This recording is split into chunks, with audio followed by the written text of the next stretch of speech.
Sana'y buksan mo ang iyong damdamin, ang himig ay dinggin mo.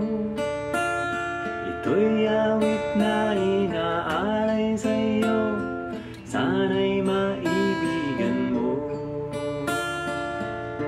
Hello mga kapiyok, isang magandang araw. Ang video nito ay tutorial ulit ng isang kanta ni Fred Aguilar. Ang pamagat ay Himig. Ang plucking pattern ng kantang ito ay napakadali lang. Ang pattern ay bass 3-2-1-2-3. Gaya sa D minor. Bass 3-2-1-2-3. Sa F, ganun din. Pero dun sa F chord, pwedeng huwag ka nang mag full fretting. Ang gagamitin mo lang ay tatlong daliri. Thumb, hinto, turo, at saka yung middle finger. Isisipit mo lang yung dalawang daliri rito. Then, middle finger doon sa third string. So, yan lang yon. So, bass 3-2-1-2-3. Sa C chord, ganun din. Bass 3-2-1-2-3. Yan yung pattern sa buong kanta. Maliban doon sa mga chords na may half measure. Yung half measure na yon papakita ko sa may chorus mamaya. Okay, start tayo sa intro.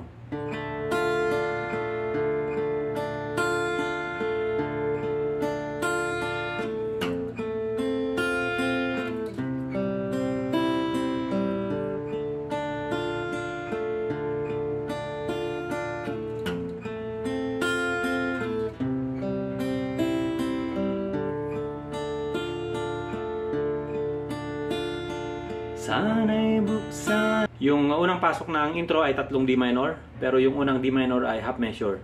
Ganito lang tunog. Ganon lang.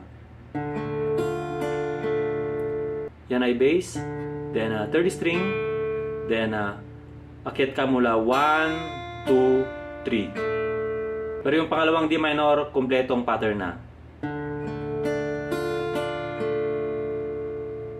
Gaya nung nasabi ko na, ang pattern ay madali lang. Bass 3-2-1-2-3.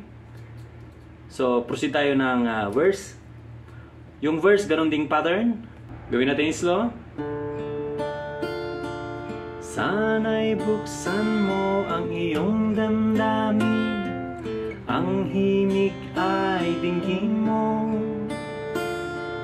Ito'y awit na inaalay sa'yo, sana'y maibigan mo.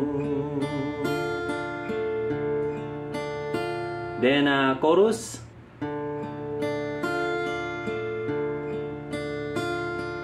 Oh, dinggin mo ang himig. Oh, dinggin mo ang himig, awitin sa'yo habang merong tinig. Sa chorus ay may mga half measure chords dyan na hindi mo kukumplituhin yung bilang bawat chords. Maghahati sila. Pero dun sa isang measure na yan, 6 pa rin yung bilang. Yan yung part ng D minor at saka C, at saka yung B flat at saka A minor 7. Oh, dinggin mo ang himig, aawitin sa'yo habang merong tinig.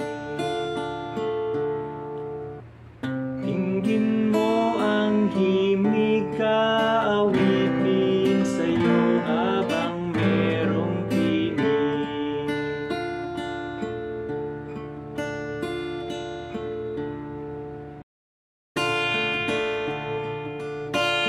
Sa saling ng aking gitara, sinta, hayaan mong awitan kita.